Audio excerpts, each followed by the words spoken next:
Coming up on Sbu TV, we talk to college students about voting and take a look at how the internet might encourage eating disorders.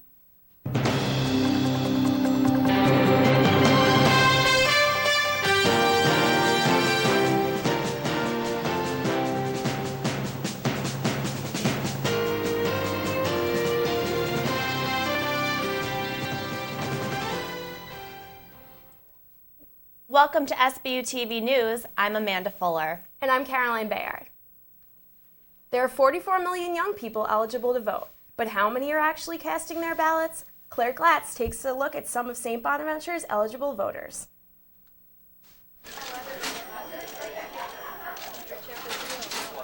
It was the first of its kind. Voters in 22 states all at the polls on the same day to pick the major party presidential nominees. At St. Bonaventure University, there are about 2,000 students who could vote. I didn't, actually. The reason why is because I'm from Virginia, and I didn't get my absentee ballot form in time. I did not vote today, no. No, I didn't, because I'm not a part of any major party. No, I didn't. I didn't make it home because of the weather. But they plan on heading to the polls in November for the presidential election. Voting is one of the greatest privileges and one of the most dire responsibilities. I think it's important to vote and vote for the candidate that you feel is best going to represent us. You gotta start voting now. It's very important to vote. I was really upset when I didn't make it home today. As for other students, they've noticed There's two distinct groups of people my age. They're really committed to voting, and then there's others that just really don't care. It seems like apathy is a huge factor, as sad as that is. I think they either don't care or they don't make the time for it. here in Murphy-Ott on campus, Super Tuesday coverage was supposed to be viewed. But because of technical issues, the show didn't go on here, and the 20 students out of 2,000 undergraduates at St. Bonaventure who came quickly emptied out. Some students who came to watch coverage on Murphy's big screen are concerned about their generation's level of interest in politics. If we can't get people to turn up to choose the government, then the government ends up being selected by a minority, and that may not actually represent the people. People our age especially should be more aware of politics and how it affects their daily lives. We have a lot of things affecting us, and I feel that if we just voted, we can have somebody represent us. This presidential race has been underway for nearly a year, but stay tuned, it's got 9 more months to go. For Sbu TV, I'm Claire Glatz. Election Day is November 4th of this year. Absentee ballots, like those submitted by many college students, are due at different deadlines in different states. Millions of New York voters went to the polls recently to pick their candidates for president. Connor Hale has the story. On February 5th, also known as Super Tuesday, voters in 24 states chose their candidates for the general election in November. Well, that didn't take long, did it? Senator Hillary Clinton won 57% of her home state's votes, while Illinois Senator Barack Obama received 40%. New York State will split its 232 delegates 60-40. Arizona Senator John McCain beat out former Massachusetts Governor Mitt Romney and Arkansas Governor Mike Huckabee, claiming all 101 of New York State's pledged delegates. At the Allegheny Community Center, 866 people cast their votes. Well, I just feel it's an important election, and I feel that as a registered party member, I want to voice my opinion as to who I feel is best qualified to lead us forth. The number of Democrats voting in Allegheny tripled since the 2004 primary elections. I think it's important for us to vote. It's a privilege to vote. Everybody should vote. At the Washington West Elementary School in Olean, 1,178 people showed up to vote in the Children's Library. About the time school closes and people start getting out of work, it'll get busy again. But hopefully we'll have the bugs ironed out then. New York has the second highest delegate count after California. Officially, we won't know the final candidates until the delegates go to vote in their conventions at the end of the summer. That's who we're voting for, basically, are the delegates who are going to go and cast their vote for the person that you voted for in the voting booth. This gets a little complicated, okay, to say the least. For Sbu TV, I'm Connor Hale. The Democratic National Convention will be held August 25th in Denver, and the Republican National Convention will start September 1st in St. Paul, Minnesota. The internet may be hazardous to 11 million Americans who suffer from an eating disorder, but what they find online could be one of their biggest obstacles to recovery. Chelsea Eggleston has the story. A dangerous trend that glamorizes and encourages anorexia and bulimia is just a click away. It is so scary. It's to see pictures of skeletal-looking girls who are saying, you can do it, just keep this picture up, and I just keep drinking water, and I know you can do it. There are hundreds of websites that give tips on suppressing hunger pains and disguising weight loss. One says, don't swallow, take a bite, chew, and spit it out. Another suggests getting a manicure to hide broken nails, which are a side effect of anorexia. Many include a message board where people are encouraged to share their weight loss tricks and stories. It gives them a euphoria that they're not the only one, and somebody else had success and was able to lose that much weight. A Stanford study found people who logged on to pro-anorexia sites spent more time in the hospital and less time on their schoolwork. They encourages parents to watch their children closely when they're on the internet. Keep those computers in a public place in your home, in a dining room, a living room. Do not allow them in the bedrooms, because these are the kinds of dangerous sites that they can get into. But the web could be a valuable resource if you know where to look. National Eating Disorder Association has a wonderful site, and those are the kinds of sites if a parent is wondering or a friend is wondering, how do I deal with this? How do I encourage my friend or my daughter or son for that matter to get help? They have some great tips on that site. For Sbu TV, I'm Chelsea Eggleston. The National Association of Anorexia Nervosa and Associated Disorders began patrolling the internet for pro-anorexia sites in 2002. They have been instrumental in shutting hundreds down and convincing Yahoo and MySpace to ban such sites from their servers. Students at the Tulsa, Oklahoma school will be required to pass a new test, a drug test. Starting next year, the school will test each student at least once a year. CNN's Deanna Gall explains how it works. It's in every school. That's the reality of our society. Principal Alan Whalen says it's a test he would rather not give.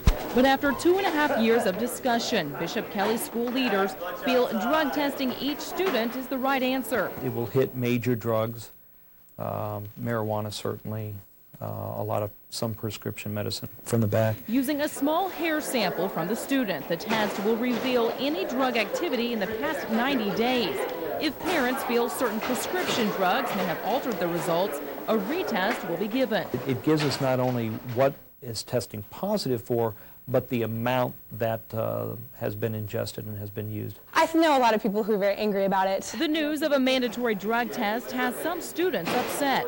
I think some kids will have to worry about it and fix what they're doing. According to the State Department of Education, Bishop Kelly will be the first school in the state to drug test every single student. Most districts do random drug testing, only of students involved in extracurricular activities. One failing grade on the drug test will mean a retest in 100 days. A second failing grade, the student will be asked to leave the school. And because Bishop Kelly is a private school, certain rules and regulations pertaining to public schools do not affect them. It's kind of sad that we do have to do it, and we have to go to these extreme measures, but it is necessary. Valentine's Day is around the corner, and you may be wondering what to do in Olean, New York. Jean Taylor reports. Whether you're single or in a relationship, have money to spare, or on a tight budget, there's ways to celebrate Valentine's Day in Olean. The Century Manor on 410 East State Street provides fine dining for a special night with the one you care about. We sell a lot of steaks here. We're a steakhouse, so a lot of fillets, a lot of strips, a lot of porterhouses. That's probably the biggest thing we do. Century Manor is offering a Valentine's special Thursday through Saturday. It's going to be a steak, lobster, and shrimp scampi for $45 for 2 people. Breadsticks Cafe on 833 East State Street is perfect for friends or dates who prefer great food in a more casual setting. Guests can dine in or take out. Breadsticks also offers Valentine's specials through the weekend, including seafood, steak, wine, and beer. Watching a movie is a classic option for couples or friends who'd rather spend the night at home. Blockbuster offers deals on popular movies for the holiday. We'll have Give the Gift of Romance DVD set up for sale, and we'll also have some rental copies of romantic comedies along the front line as well. If you're looking for a quick and easy treat to give or share, ready-to-bake cookies, such as these Pillsbury Valentine's Day ones, are available at grocery stores for about $3 and only take 10 minutes to bake. Hope you enjoy your Valentine's Day. From Sbu TV, I'm Jean Taylor. According to the greeting card industry, about 1 billion Valentine's Day cards are sent each year. The game's a thing at many local Olean bars some weeknights. What's the game? It's pool. Caitlin Dean has the story. One ball, corner pocket. 2 pool leagues, one playing Monday nights and the other Wednesdays, are keeping people occupied.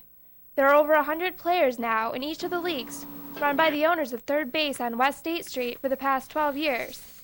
So why do they have the leagues? For business purposes, but then we like to play. We play in both leagues also. Many other businesses around town are in the leagues. AJ's, Filling Station, Press Box, Cahonie's, Parkwood, Roadhouse, Steak King, Granny's, and The Plant. A famous movie on the game called The Hustler was nominated for an Oscar for Best Picture back in 1961. And pool doesn't seem to have lost much popularity today. I love shooting pool. You know, we're not the top team. We're actually at the bottom, but I love having fun. Some of the players in the leagues are actually pretty talented.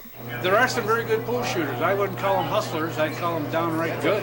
The leagues began playing in October and will go until April. The teams are ranked at the end of each week, and playoff season begins next month. For Sbu TV, I'm Caitlin Dean. There's a $3 entry fee to be in a league, and you must be 21 to play. With the constant return to rehab of young females in Hollywood, it may seem that girls have fewer positive role models to look up to. But thanks to the Disney Channel, that could all be changing. Vanessa Diaz explains. In the past year, there have been some tough times for female celebrities. Some are not exactly what you would call role models. Now, the Disney Channel's overnight hit show, Hannah Montana, might be changing all of that. Meet teenage newcomer Miley Cyrus. If the name sounds familiar, her father is singer Billy Ray Cyrus, most noted for his hit, Achy Breaky Heart. He also acts alongside daughter in the show. Miley plays Hannah, who leads a typical teenage life by day and has a secret singing career on the weekends. The show has been a huge hit, especially for young female viewers. Disney is currently taking the act on the road with Miley's concert, The Best of Both Worlds, featuring teenage musical act The Jonas Brothers. However, it began selling out within 5 minutes or less, and ticket prices were soaring to $300 each. Disney decided to give those missing out a chance to see the concert as a movie in 3D. So what's the reaction among young fans? Hannah Montana! We followed these fans along to the movie and asked them what songs they were looking forward to. Rockstar! Rockstar! Gabrielle, I can fix the flat on your car. I might even be a rockstar.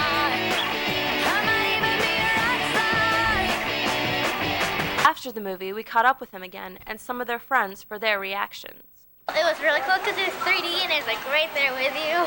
It was awesome. It felt like I was at the real concert. In the opening week, the 3D movie concert brought in $29 million to just 638 movie theaters. We asked local Olean, New York's Carmike Cinemas what opening night was like for them. Yeah, a lot of little girls, they all had Hannah Montana shirts on and the purses and the wigs. Probably, yeah, we sold out both the 7 and the 7:30 show of it. With no big scandals yet under her belt, is Miley a good role model for young girls?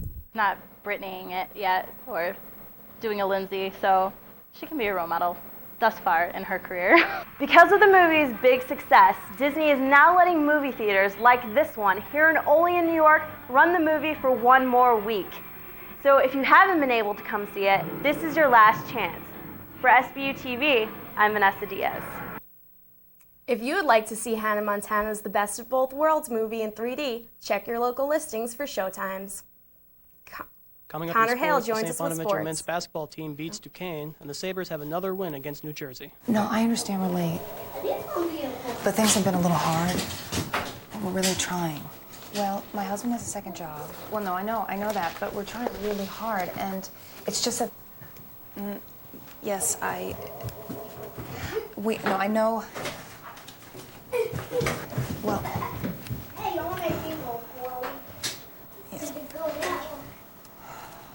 I understand it's a final notice. Only one boy, one girl, one tree, one forest, one ocean, one mountain, one sky, and one simple way to care for it all. Please visit earthshare.org and learn how the world's leading environmental groups are working together under one name, Earthshare. One environment, one simple way to care for it. Connor Hale joins us with sports. Thanks, Caroline. After 6 straight losses to begin its conference schedule, the St. Bonaventure men's basketball team hosted Duquesne at the Riley Center on February 2nd. The Dukes came into the contest averaging 86 points per game, which was 3rd in the nation. The Bonnies jumped out to an early 8-point lead thanks to some hot 3-point shooting from seniors Zarian Ferretti and Michael Lee. Duquesne would respond behind this jumper by Sean James. The two teams exchanged scores for the rest of the first half, with the Dukes taking a 3-point lead at halftime. In the second half, the Bonnies' offense began to heat up, as Ferretti cut into the Dukes' lead with a trifecta from long range. Senior Tyler Ralph put St. Bonaventure up by 1 with a driving lay-in off the glass. Ralph then set up Ferretti for another 3 to give Brown and White a 40-38 lead. Duquesne's shooting never got on track, as the Dukes missed jumper after jumper, and shot just 36% from the field for the game. Meanwhile, the Bonnies shot 65% in the second half. This basket from Lee extended the Bonnies' lead to 14. Then, some nice passing by St. Bonaventure set up this easy lay-in for freshman Matt Morgan.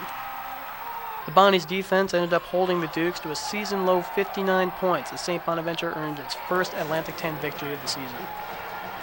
This is the first time that we really put 40 minutes of solid basketball together in terms of effort and in terms of skill.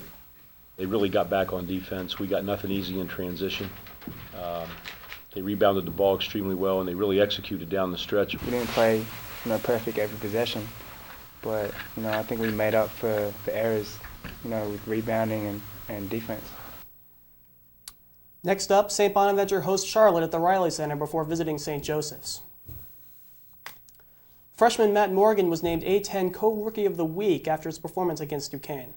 Morgan had 13 points and 9 rebounds in 23 minutes off the bench. Well, the coach gave me a chance, and I took advantage of my opportunity and ran with it. He also made 9 out of 10 free throws from the line. The St. Bonaventure women's basketball team traveled to Ohio on Super Sunday to take on Dayton Flyers. Junior guard Caitlin Murray led the way for the Bonnies with 17 points, and sophomore forward Dana Mitchell extended her double-digit scoring streak to 22 games with 13 points. However, the Bonnies couldn't fight back from a 21-point deficit as the Flyers posted a 64-51 victory.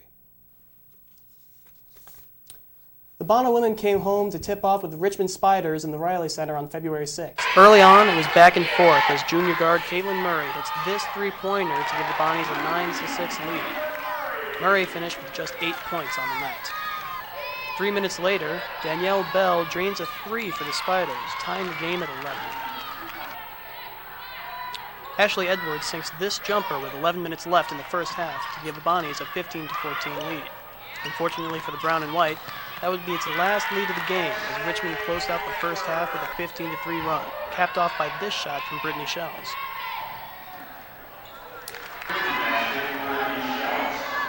Coming into the second half, shooting woes continued to plague the Bonnies. Sophomore Dana Mitchell missed 3 jumpers to start the half for St. Bonaventure. Richmond took advantage of St. Bonaventure's miscues. Here, Kara Powell hits a jumper to put Richmond up 16 with just under 8 minutes to go. The Bonnies would fight back, however, as Mitchell hits this shot at the 5-minute mark to pull the team within 11 points. But that would be as close as the Bonnies would get as Richmond continued its sharp shooting. Shell's layup with 3.5 minutes remaining gave Richmond its largest lead of the game of 19 points. The Spiders swung out of the Riley Center with a 62-48 victory.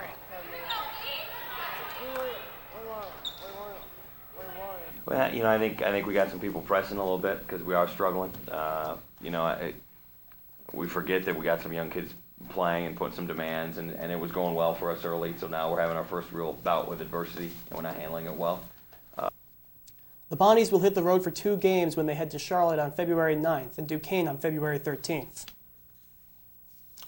One player on the women's basketball team is putting up consistent numbers. The women's basketball team's record is 15-8 this season. Much of the credit for that record can go to sophomore forward Dana Mitchell. During Mitchell's freshman season with the Bonnies, she made the A-10 All-Rookie team. I mean, it's a really big honor, even in like the A-10 conference, considering all the rookies that were there. Mitchell has played 24 straight games where she scored 10 points or more. I don't really, pay attention to the points, but, I just try to do my part on the team. She was an outstanding volleyball and soccer player before college, but basketball was her first love. It's the first sport I played. My mom started teaching me in kindergarten, so the other sports just kind of came along, and basketball was my #1 pick. The women started out 11-2 and have cooled off since, but Mitchell has faith her team will continue to be successful. Right now, it's a little rough, but we're coming together as a team, sticking together, and we're going to be fine. February 3rd Super Bowl was one for the ages. Rob Cannon has the highlights. The fame and the glory was waiting for the New England Patriots. All they had to do was do what they had done all year and execute on. The New York Giants struck first, though, taking 10 minutes off the clock in an opening drive that resulted in a field goal. The Patriots would have to wait until the first play of the second quarter to get in the end zone with this Lawrence Maroney run. The score would stay 7-3 for what seems like forever. Still 7-3 as Eli threw a red zone interception. Still 7-3 as Tom Brady gets stifled by the Giants. And this fumble by Tom Brady leads to a 7-3 halftime score. Giants D stayed after Brady, leading to a controversial 4th down play where the Patriots unsuccessfully went for it instead of kicking the field goal or punting. The fourth quarter began with New York Giants Kevin Boss snagging this 48-yard reception. Then Steve Smith putting his body on the line for this first down. The lead was theirs with this touchdown to David Tyree. With 7 minutes and 54 seconds to go, Tom Brady and the Patriots started their patented end-of-the-fourth-quarter comeback drive. With 2:42 left on the clock, Randy Moss puts the Pats up 14-10. The fireworks weren't going off in New England yet. The Giants converted a crucial 4th-and-1 first down, and then Eli breaks out of the straitjacket that was the Patriots' pass rush and throws a prayer to David Tyree, who clutches the ball against his helmet and away from Rodney Harrison for a catch that may go down in Super Bowl history. The Giants still need to score, though. Manning finds Steve Smith, who gets the first down and gets out of bounds. This floater to Plaxico Burress puts the Giants on top with 35 seconds left. Brady, as Tom Coughlin cannot believe his team is winning in the final moments. The Giants D stuffs Brady one more time, and then a last-second bomb to Moss is unsuccessful, and the New York Giants beat the once-perfect New England Patriots in Super Bowl 42. The Super Bowl is the pinnacle of the football world. It's win or go home. The same can be said for advertisers on Super Sunday. Jeff Landers has more. According to Nielsen ratings, 97.5 million viewers tuned into Fox on February 3rd, a record for all Super Bowls. With that much exposure, it's no wonder why companies like Budweiser and Gatorade had no problem shelling out an average $2.7 million for just one 30-second commercial. But do the commercials really prompt customers to buy products? Brother Basil Valente, assistant professor of journalism and marketing communications, says an advertisement should intrude into someone's mind and persuade that person to buy the product. I thought the ads, if I could use one word to describe them, were the ads were a bit disingenuous. I guess the lack of creativity that was there as compared to other years. Valente says his favorite commercial was for Tide to Go, which featured a stain incessantly interrupting a job seeker during an interview. It was interesting how the stain overpowered the applicant, but interestingly, that stain, if you will, allowed the product for the commercial to become the hero. And that's the effective thing about advertising. Senior Chris DeMarchis said he would buy Tide's product because he saw the ad during the Super Bowl.